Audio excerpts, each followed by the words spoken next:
Ceci est la manne quotidienne, version audio. Elle a été soigneusement préparée pour nous aider à grandir spirituellement tout au long d'une année. Nous sommes aujourd'hui lundi 19 septembre 2022. Nous considérons le thème Dieu est magnifique. Dieu est magnifique. Prions. Père, nous te remercions, nous te glorifions pour la grâce de te glorifier et de savoir, Seigneur, de quoi tu es capable. Nous prions, Seigneur, que ce jour, aide-nous, Seigneur, à savoir vraiment que tu es magnifique. Merci pour tes exaucements. Au nom de Jésus, nous avons prié. Nous considérons Dieu est magnifique. Nous considérons notre lecture dans le livre de Psaume 114. Psaume 114, à partir du verset 1 jusqu'au verset 8. Psaume 101, à partir du verset 114, à partir du verset 1 jusqu'au verset 8. Quand Israël sortit d'Égypte, quand la maison de Jacob s'éloigna d'un peuple barbare, Juda devint son sanctuaire, Israël fit son domaine. La mer le vit et s'enfuit. Le Jourdain retourna en arrière. Les montagnes sautèrent comme les béliers, les collines comme des agneaux. Qu'as-tu, mer, pour t'enfuir, Jourdain pour retourner en arrière? Qu'avez-vous, montagne, pour sauter comme des béliers, et vous, collines, comme des agneaux? Tremble devant le Seigneur, ô terre, devant le Seigneur, le Dieu de Jacob, qui change le rocher en étang, le roc en source d'eau. Notre verset clé ici se trouve dans le verset 7 qui dit: Tremble devant le Seigneur, ô terre, devant le Dieu de Jacob. Allons-y dans le message. La Bible ne se trompe pas dans son évaluation de la toute-puissance de Dieu. Le psaume 19, verset 2 dit: Les cieux racontent la gloire de Dieu et l'étendue manifeste l'œuvre de ses mains. En ces jours où le pseudo-science gagne du terrain, tout est fait pour détourner l'attention des gens de Dieu. Ces œuvres merveilleuses sont attribuées à la nature anonyme. Mais aucun scientifique qui explore la nature avec un esprit ouvert ne peut nier avoir vu la gloire et les œuvres de Dieu. Dans tous les cas, ni la science déformée, ni la fausse théologie ne peuvent masquer les merveilles de Dieu, même aux yeux non avertis. Dans un style de plus littéraire et poétique, le psaume 114 nous détaille quelques exemples de la démonstration étonnante de la puissance de Dieu à l'occasion de la délivrance d'Israël d'Égypte et de leur voyage vers la terre promise. Après 4 siècles en Égypte, les Juifs n'ont pas été assimilés et à un moment définitivement fixé, Dieu les a libérés de la servitude égyptienne. La mer Rouge et le Jourdain se sont ouverts devant eux. Dieu leur a fourni de l'eau jaillissant du rocher. Le même Dieu est avec son peuple aujourd'hui. Ceux qui ont accepté l'offre gratuite de la grâce salvatrice rendue possible par l'œuvre rédemptrice de Christ, la puissance de notre Dieu inoubliable reste la même depuis la création jusqu'à l'éternité. Il a créé et gouverne toute la nature, les mers, les montagnes, les forêts, les galaxies, le monde des animaux et des êtres humains. La terre entière, en effet, devrait trembler en sa présence. Il ne se soucie particulièrement des saints. Heureux sont ceux qui l'ont pour Dieu et Sauveur. Quelle est votre relation avec ce Dieu des merveilles? Avez-vous fait l'expérience de la réconciliation avec lui par la foi au Christ, médiateur? Juda devient son sanctuaire. L'Israël fit son domaine. Votre vie est-elle une demeure pour Dieu et y règne-t-il? Sinon, pourquoi ne pas s'ouvrir à lui maintenant? En étudiant cette parole, nous voyons que Dieu est tellement merveilleux. Oui, il est tellement merveilleux. Dieu est tellement tellement si merveilleux. Dieu est tellement si merveilleux. Comment on va voir l'art de la méditation créative?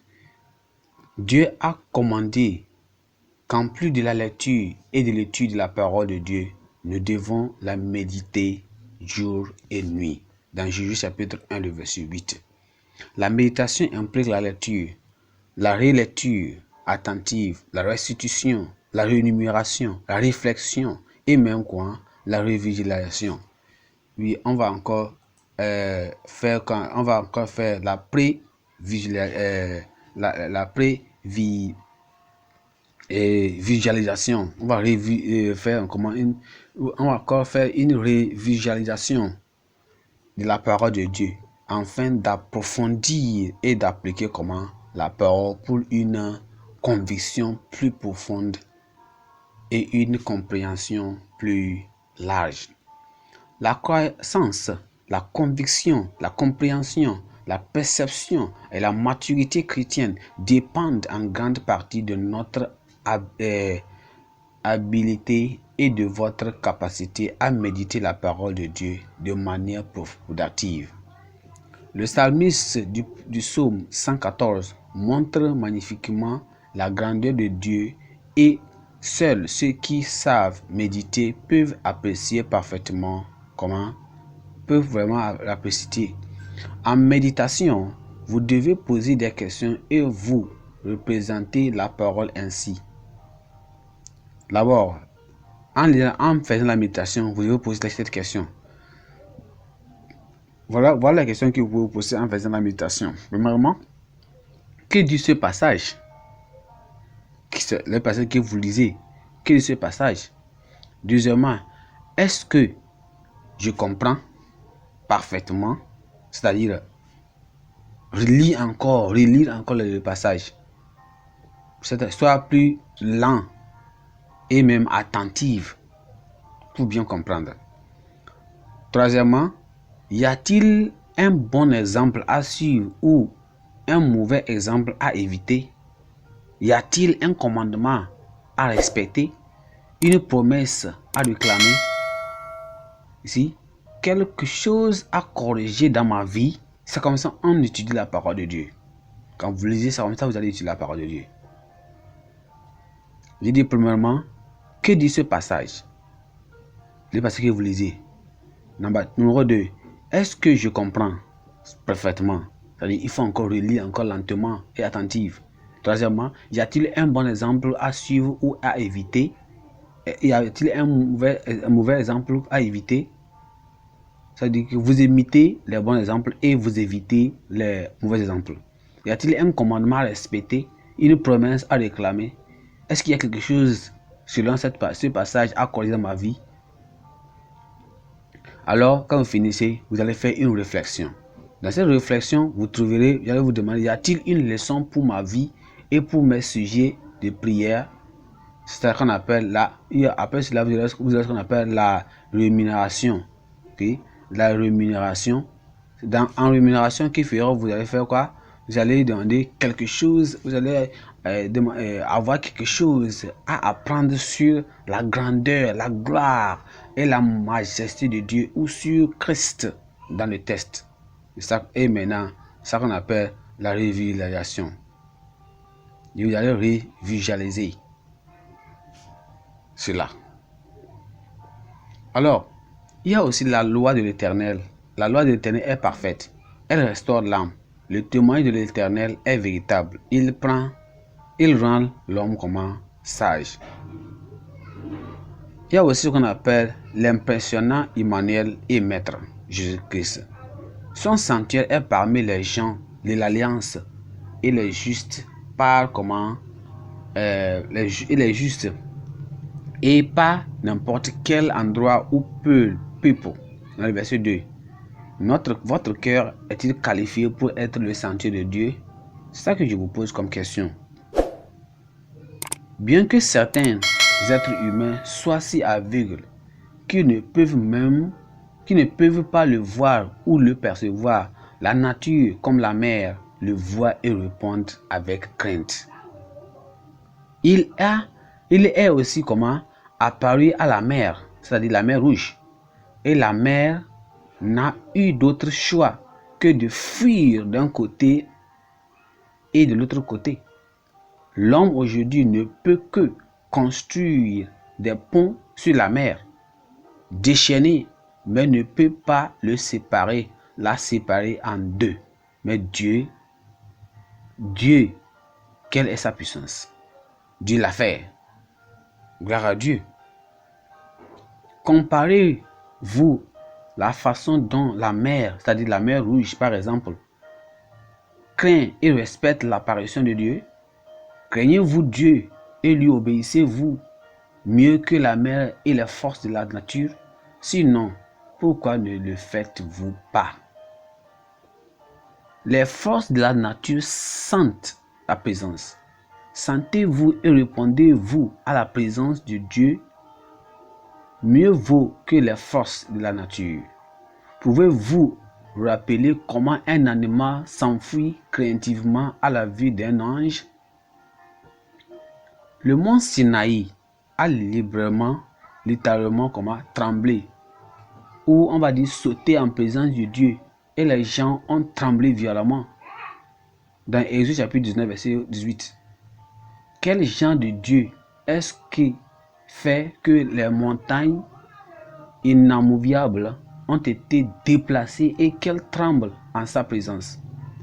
L'être humain craintif, Dieu au point de trembler en sa présence, plus ils ne le font les hommes, les montagnes ou même Satan. Sa majesté n'en vaut-elle pas la peine? N'en veut-elle pas la peine?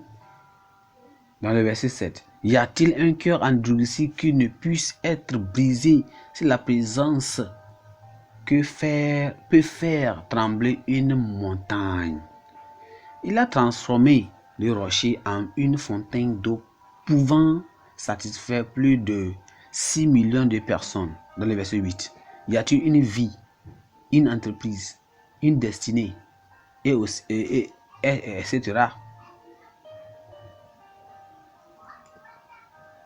aussi desséchée qu'il ne puisse pas la faire fructifier? Définitivement non. Définitivement non. Nous allons prier. Père, nous te remercions encore aujourd'hui. Nous te rendons gloire parce que tu nous as donné encore cette opportunité d'écouter cette parole. Nous te louons, Seigneur. Nous te louons. Nous te louons. Nous te louons, Seigneur. Nous t'exaltons. Tu es un Dieu grand, un Dieu puissant. Dieu tout-puissant. Dieu tout-puissant. Tu es grand. Tu es tellement grand. Oh Seigneur, cela même, comment cette chanson dit, Dieu tout-puissant quand mon cœur considère. Tout l'univers est créé par ton pouvoir. Le ciel d'azur, les éclairs, le tonnerre. Le clair matin ou les ombres du soir. Dieu tout-puissant, mon être alors s'élève un chant. Dieu tout-puissant que tu es grand. Quand par les bois ou la forêt profonde, j'entends tous les oiseaux chanter. Quand sur le mont la source avec son onde livre au séphir son chant doux et léger. Mais quand je songe au sublime mystère, qu'un Dieu si grand ait pu penser à moi et que son cher fils est devenu mon frère et que je suis l'héritier du grand roi. Quand mon sauveur s'éclatant de lumière, il s'élèvera de son trône éternel et que laissant les douleurs de la terre, je pourrai voir les splendeurs de ton ciel. Je dirai dans son divin séjour, rien n'est plus grand que ton amour. Rien n'est plus grand que ton amour. Alors mon cœur rendit la nuit, le jour que tu es bon, ô Dieu d'amour. Seigneur, merci. Au nom de Jésus, nous avons prié. Amen. Notre